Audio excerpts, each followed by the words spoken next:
Not long ago, about 2, 3 weeks ago, we've seen on the media as well, Irfan Sharif and his second wife and his Sarah Sharif's uncle, one of their uncles, were given 16 years, 15 years or life imprisonment for killing an innocent child called Sarah Sharif. Now, this is a very critical situation in this when I say that we should bring back the capital punishment. Without going into details, what happened was that this particular evil nature person, Irfan Sharif, and his second wife, tortured, beaten up their daughter, such an innocent daughter. A child which is about 10 to 12 years of age.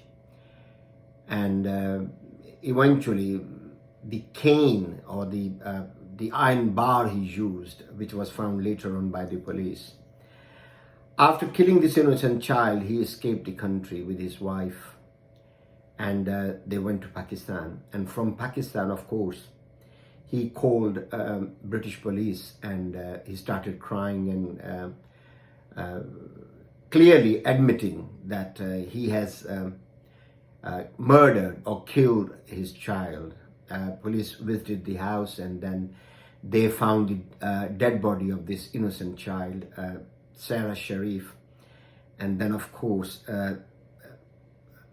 this Irfan Sharif and his missus were extradited from Pakistan here and captured. This was captured by the camera eye.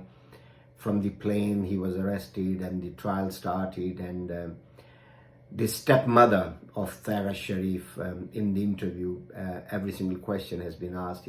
She was saying, no comment, no comment, no comment. Because of course, the defense wanted to protect them. Whatever they wanted to do, of course, they do make money on that. That's a different aspect of that.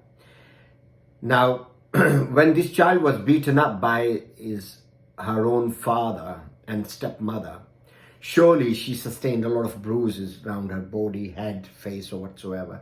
She was covering her face, wearing hijab when was going to school.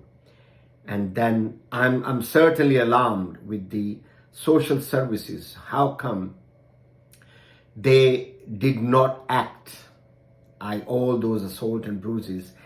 I know through the past history I've read or whatsoever, they're very, very good social services or social people in finding out if any child has been abused or assaulted or any shape or form or whatsoever.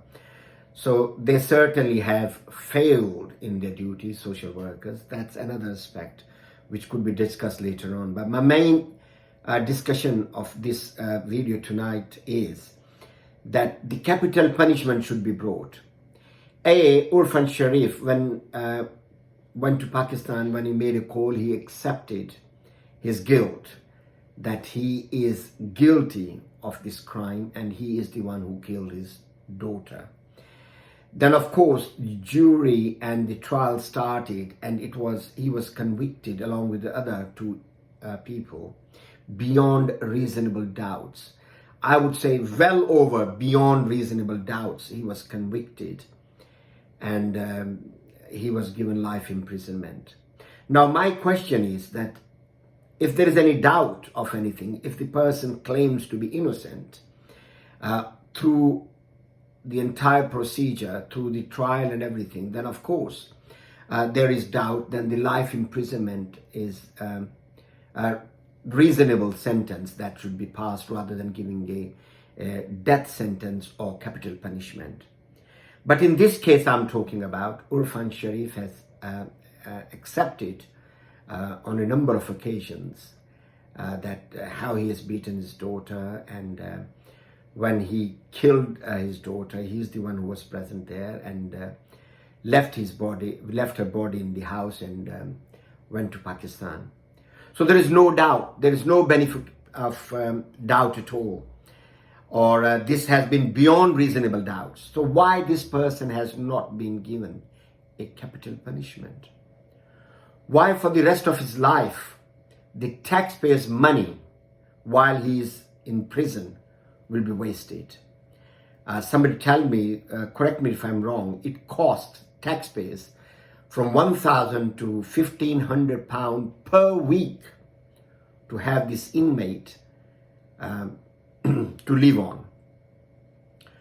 So, I mean, it's a very harsh thing for me to say, but thing is, if this is absolutely right, eye for eye, ear for ear, nose for nose, neck for neck, life for life, this is the way I look at it. And there is no doubt about it that this person has committed this serious crime, and how taxpayers' money has been wasted on trial and everything. And now the other story is that in Belmarsh prison, this particular person, evil-minded person, Irfan Sharif, was attacked by two inmates with a tuna fish tin can cut, of course, like a sharp thing, and they tried to cut his throat or whatsoever. But at right time, the authority in the prison has protected this particular person. Now, it will be extra security that will be provided to this Irfan Sharif, and that will cost a lot of money. So the person has been found guilty by the court, and before that he accepted his guilt as well. So why would he be allowed to live even in prison? I think he should be punished and he should be hanged, or he should be like in America, lethal injection should be given to him. Why should he live after what the crime he has committed? So I certainly welcome your opinion or suggestions or comments on this. And I think by doing this, that will be lesson for other people, those get involved into murder or attempted murder or killing other innocent people, civilians or human beings. Otherwise, the life in prison, I know it's a very hard thing, it's a punishment to be behind the bars for the rest of your life. But they get all sort of hot food there, internet facilities, games, and clothings and beds and warm prisons.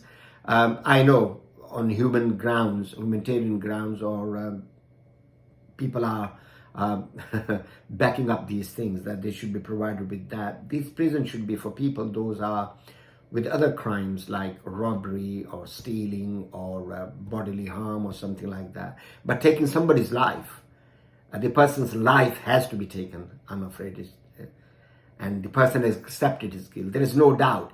If Irfan Sharif would have said that, okay, I'm not guilty, I know I was harsh, I have beaten up my daughter, 10 to 11 years old daughter, 12 years old daughter, with a metal bar and with the stakes, and then all sort of bruises over her body.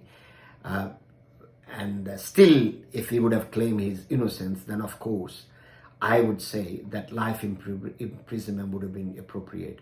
But the person has accepted his guilt and accepted that he's the one who killed her daughter. Later on, he changed his plea to be like attempted murder.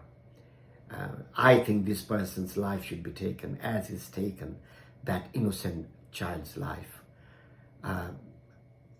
The law is quite clear, and it has to be very, very strict on criminals like of this nature. So nobody in future should think of taking somebody's life.